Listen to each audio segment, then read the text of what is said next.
How are you?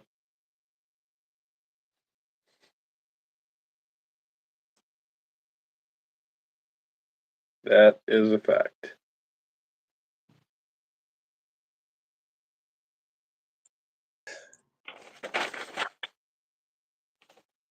uh, winter gear, winter Yeah, mode.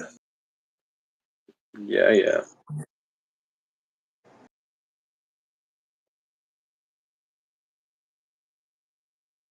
It's been good. Slow, easy, but good. How was your Yeah, I've week? got good. I did a lot of posting. And I took this morning off and just kind of did my own thing. I actually didn't take any day off, even today. I just did my own thing around here. Did a walk with Rochelle and some stretching and stuff. But I've Nice. been. I had a I had a good dinner last night. The pastor of our so that was nice. Really got to with them and get to know them, which just a whole new light on it. Just instead of it being that guy who stands up there and tells everybody the Bible, Mhm. now you actually can understand a little bit more. He's a human being, and his wife is also a human being, and we share a lot in common, which is nice. That is Yeah, cool. we've really dug into our church out here, the river at Eureka. Yeah, I So saw Rochelle was teaching. yeah, she's running the Christmas musical thing, Mm, the where the kids sing. So she's teaching them two songs, and Silent Night, I think, and Angels Sing. that's cool. I mean, like anything else, the more you immerse yourself in something, I feel the better you'll get out of it. The more you get back. So that's cool. That's good to see you guys getting settled in there. Yeah, thanks. It was um, kind of apropos to the Q source this week with the accountability for the team's sake. Um, I've always said that from an individual's perspective, a community like F3, a church group, a small group, is our antidote to bullshit. So as an individual, we can be really delusional and tend to go astray if we are just left to our own thinking. And it helps to have accountability within your team. And but then I took it up that level, and I was thinking about it because of this week and my team being the family that I lead.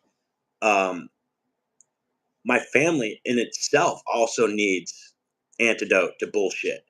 And so it's more so, instead of just looking at volunteer opportunities as a way for me as an individual to look good, um, Rochelle and I have been really working hard at making sure the family unit is emptying itself into the next thing, whether it be the church, the schools, the groups. And I think if we look at it from, because a team or a family, this week we were talking about teams and Q source.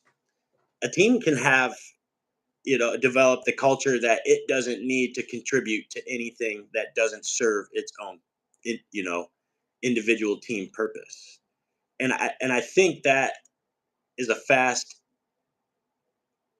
um, a fast track to becoming a club, as Dredd says it. It's a fast Mm, track to losing any sole purpose whatsoever, because I think purpose is above rather than below type of a thing. We serve a purpose above, and if you keep following that, eventually, everything serves that higher level. I don't know. I don't know if that's making any sense to you or not, but it's been running in my head how I can, you know, treat my family as a unit, my team, and then use, to the whole point. I guess I left it out.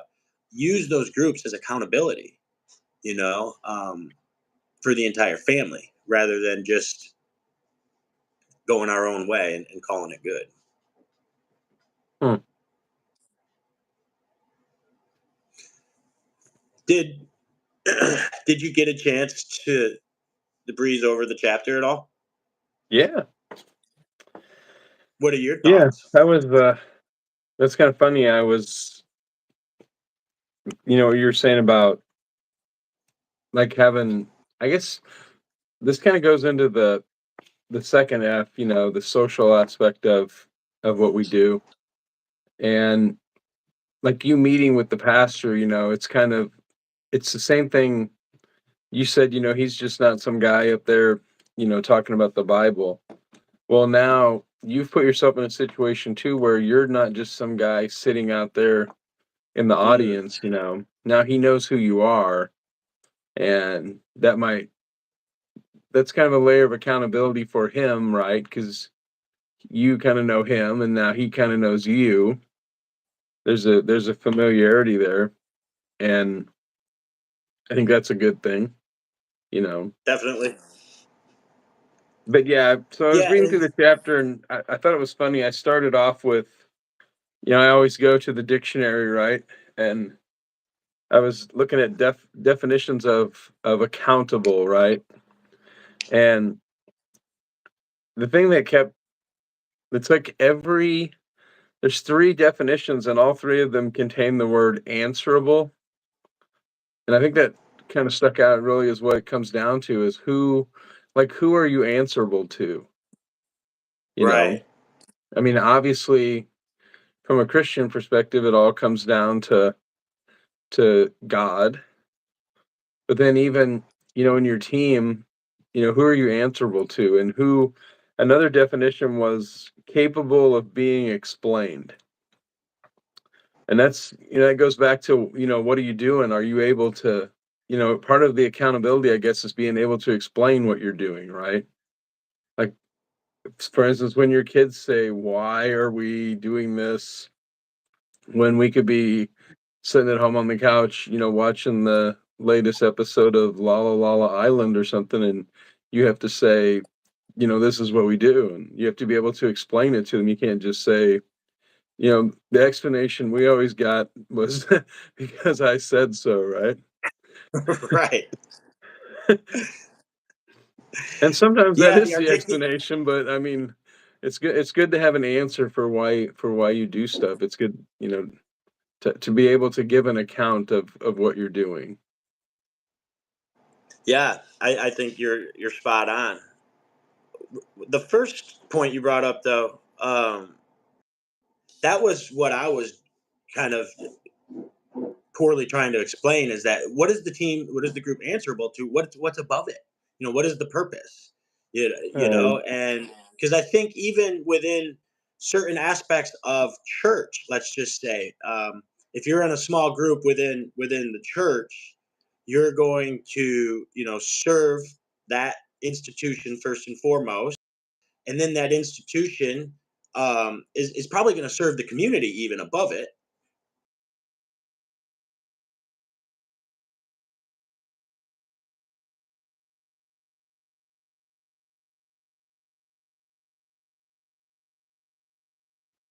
God and hmm, God only.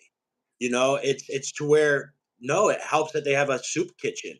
It helps that they have, it's nested within that bigger thing. So I think it is,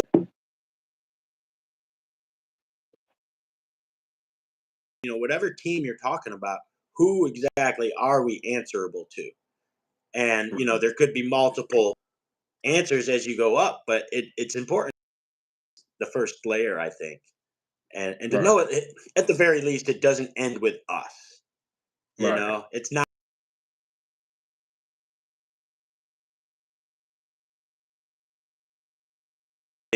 to the group.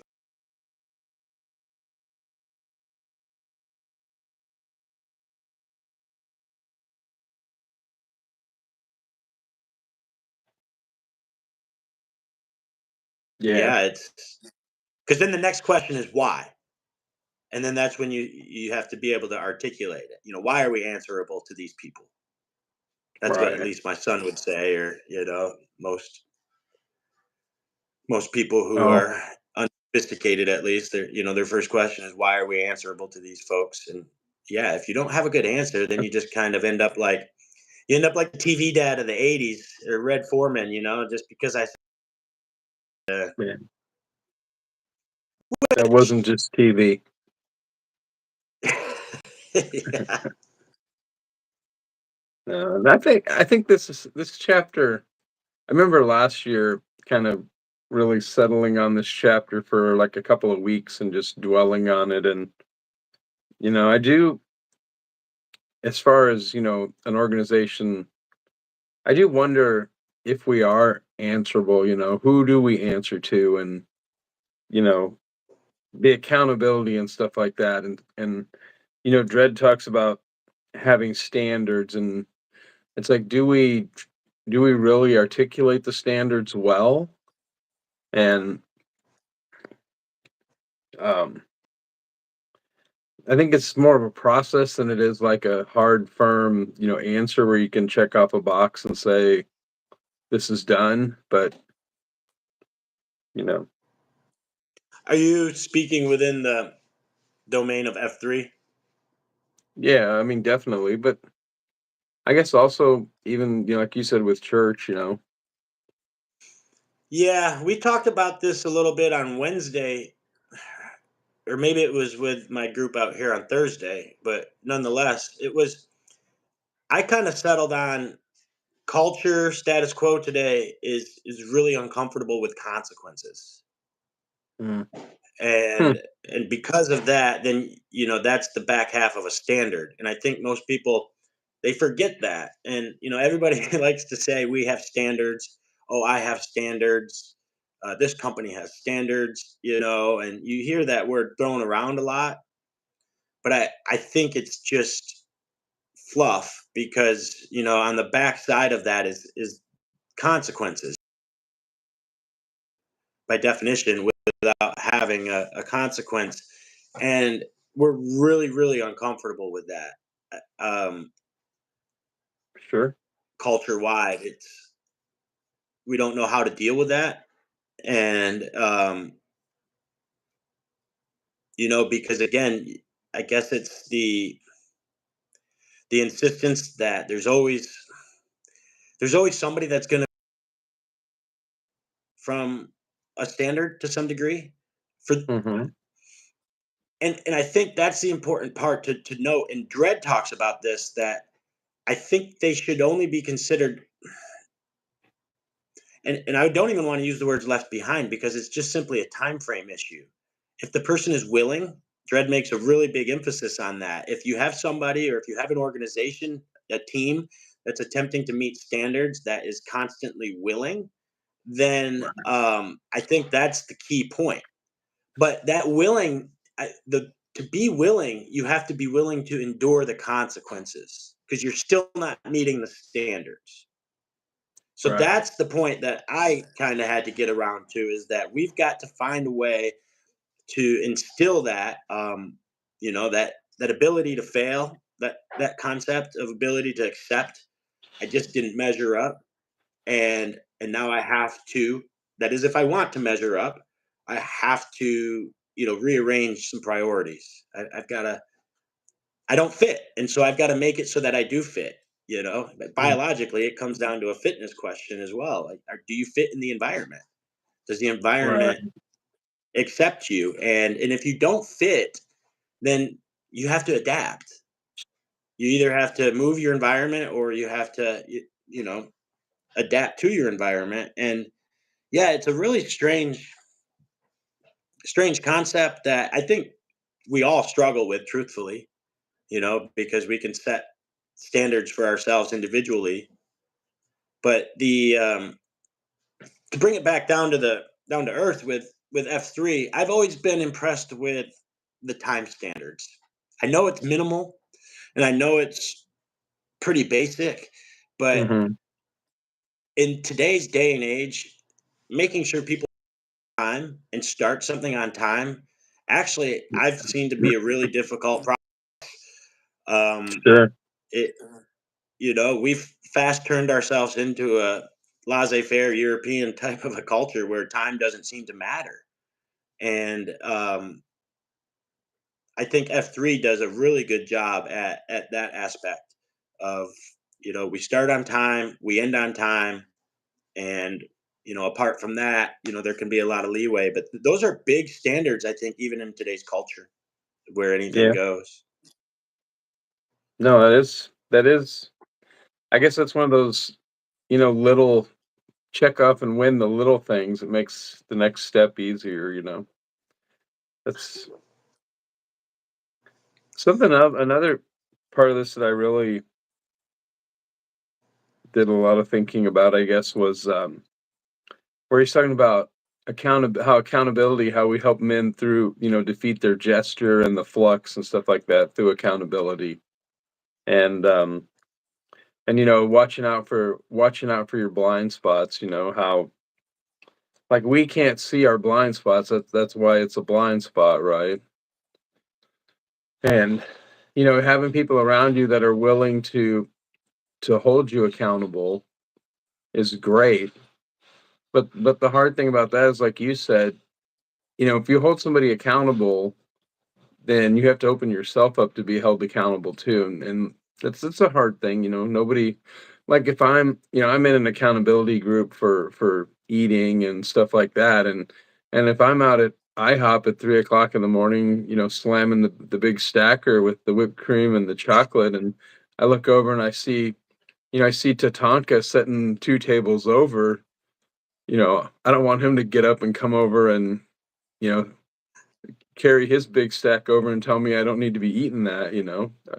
I want to Right. duck down a little bit lower, and or look at him and be like, I didn't see you and you didn't see We didn't me. see each other. Right. And you see that in workouts, like a lot of times, you know, it's like they say, the when the first guy drops, how soon does the next guy drop, right? When you're doing like a hold or something, or the standard where you don't want to be or do we have that standard where you don't want to be the first guy who stops clapping, right? So Right.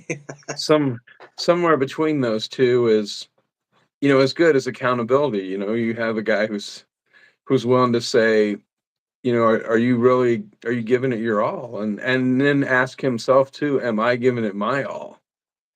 You know, and not everybody's not 100% every day. So you can't, a guy might do, 100 push-ups one day or 100 pull-ups, and then the next day he might not be able to, but he might still be going 100%. And so I don't think accountability is always, it's not always a number. Like No, I agree. you ran this fast last time and now you ran this fast, so you obviously didn't try as hard. But you're like, hey, I this had we had hills and it was rainy and stuff like that. So, but I do think it's really, I think we lose a lot of people just by not holding them accountable. I know, and we let them fall away to go back to the thing that they were doing before, and we don't step up and call them to account, make them explain why they're doing what they're doing, and really deep down, I think it's because we don't want to have to make that explanation. Yeah, and there's a fear of confrontation, I think, initially, but it does come back to your point that if you call somebody on their nonsense, you immediately open up that channel to be called on your nonsense as well. And so it has to be one of those things that it's a two-way street. To give accountability, you're going to get accountability back, and I think that as a team culture, it's that Dread talks about, that protector against the flux. Right. Because that's what is supposed to operate, and it's tough, to I always liken it to the prophets of the Old Testament, to call people out. Mm. You've got to confront people on their nonsense, and you see how it goes for these guys. It it doesn't, by our definitions of modern time, it doesn't go well. They suffer for it because at first you know there's a there's a lashing back. There's a fighting it from the party. But you said it, and the point that's so interesting is that we lose guys because we long sort of, because accountability is comfort come full circle. It's true love Mhm. once it plays itself out. And I think at the end of the day, when that finally gets conveyed, and when that point is finally accepted, then you've got the guys, and they've accepted the idea, and it's thriving. But it's how to survive,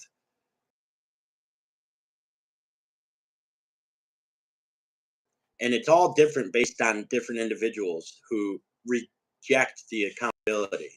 And again, this Right. is this is you and I too, in every day of our life. This is being human. We have a degree of rejecting that accountability.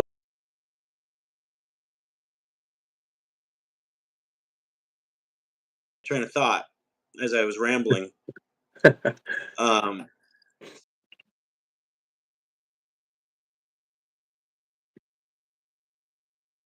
Well, I just know, looking back my life, when like for instance, when I first became a Christian, I I went to a small church and they were so happy to have like a young family there.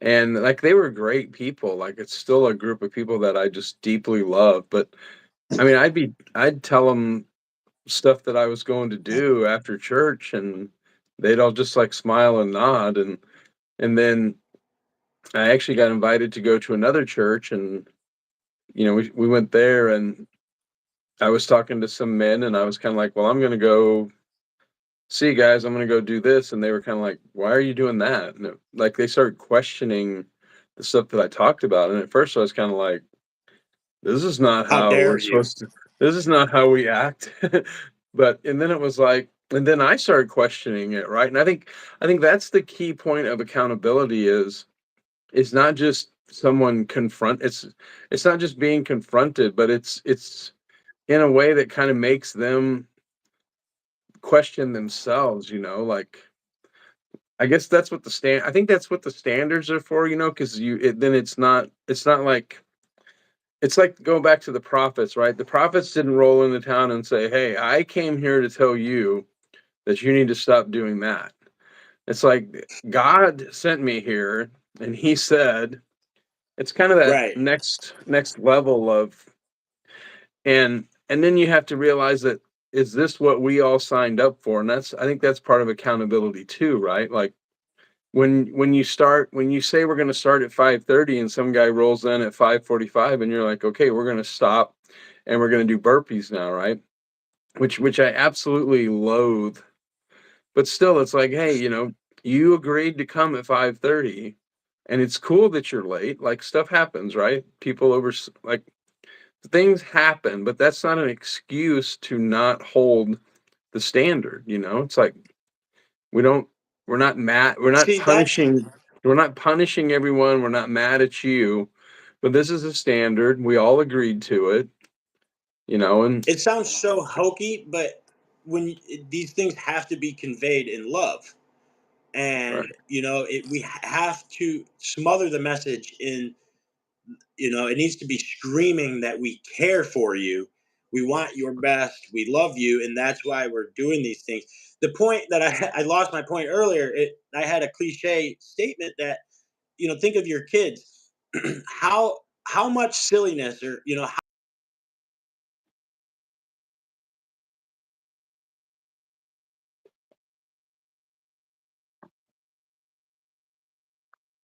if you can, hey, listen, these standards are because we have your best interest in mind.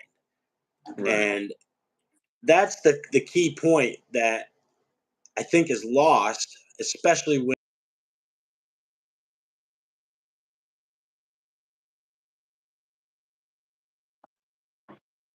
standard.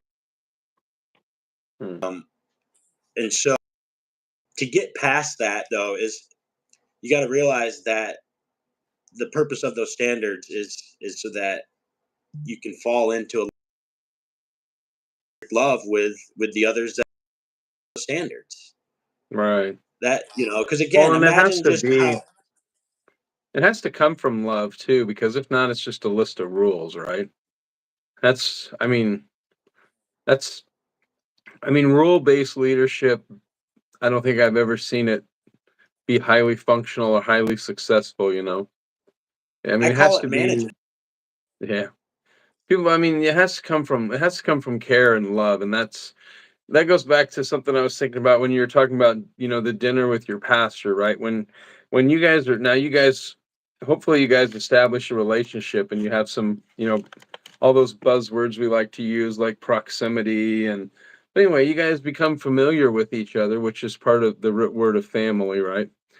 But then you share things with him, right? Hopefully, you're open with him, and he learns things about you.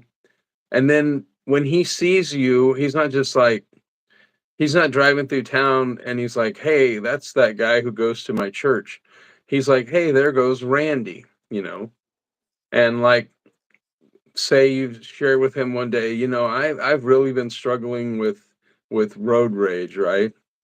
And then he sees you driving and he's like, "Hey, there's Randy." And either I see Randy, like, flipping people off and honking his horn, or I see him driving. Next time he sees you, he says, "Hey, you know what? I saw you in that traffic jam and you look like you were rocking out to some music, and that was really good," right? And there's also, I guess, that's positive accountability, right? But then Hmm. there's also, "Hey, you told me that you're trying to work on this, and this is what I saw happen." And then there's also, but then you see him, and hopefully he is equal. Like, if he's not sharing with you, that's a red flag too, right? Like, and then, but he's sharing with you, you see him out, and you also can help each other. And I think that's a true point of accountability. It's not shaking your finger at people, it's helping each other, right? You find, Yeah. like, this is my blind spot, and I need you to have my six, right? Because before this sneaks up and hits me again, and Sure, because as you were kind of getting at there for a second, it becomes something else when somebody just simply lords over top of you. And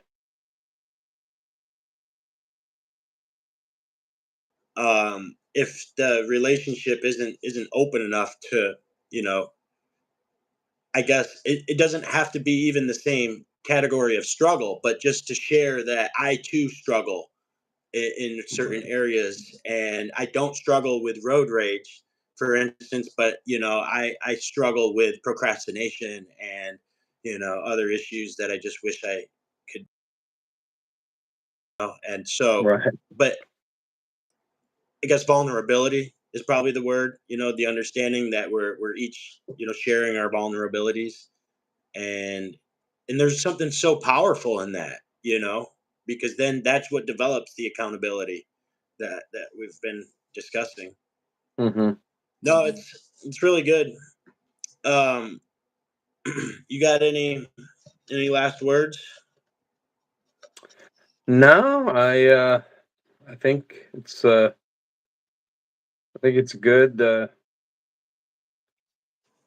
I really kind of like this discussion of accountability, and not Me too. only not to be looking around the boat and making sure that everybody else is rowing, but make sure that you're rowing too, and See, just that's a good point just good because stuff like that. yeah, not to dive back in, but that if you get too caught up, if you get too caught up on, all of this stuff has to be organic in a way. Because otherwise you're doing exactly what you just said, and you're the guy actually not rowing to purpose. You're the guy, who's trying to look around. It's a trust issue that comes Mhm. down to a lot of trust, and again, we could follow that thread back to, are we doing this with people that we want to love? And Right, and we would kind of dive back into, are we trusting the people that we're around? Are we trusting the people that are in our boat with us? right. Well, that's you definitely have to be careful who you get in the boat with. Yeah, That's,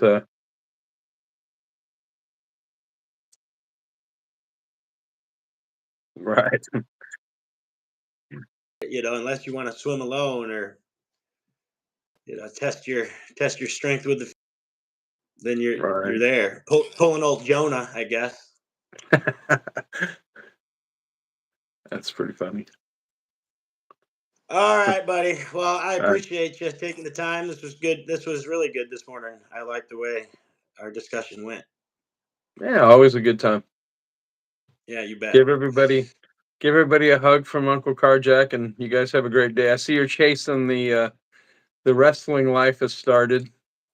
Yep, it's here. We're gonna be at Bleacher Butt all day tomorrow, Parkway South. The boys Yeah, got a tournament, so yeah, we're here. And next week, a couple more weigh-ins, and it's winter time for the Vanderveens. nice. Well, we're on the next phase Cool, of man. life, so this weekend we're going to funerals, so Mm. that's what you have that's what you have to look forward to. Death is undefeated still. Right. Yeah, it looks like it remains that. We all, oh God, one of those come sooner or later. Yep. All right, bud. Have a All great right, day. man. Well, we love you. Love you Have a too. great day. All right. See you. See you.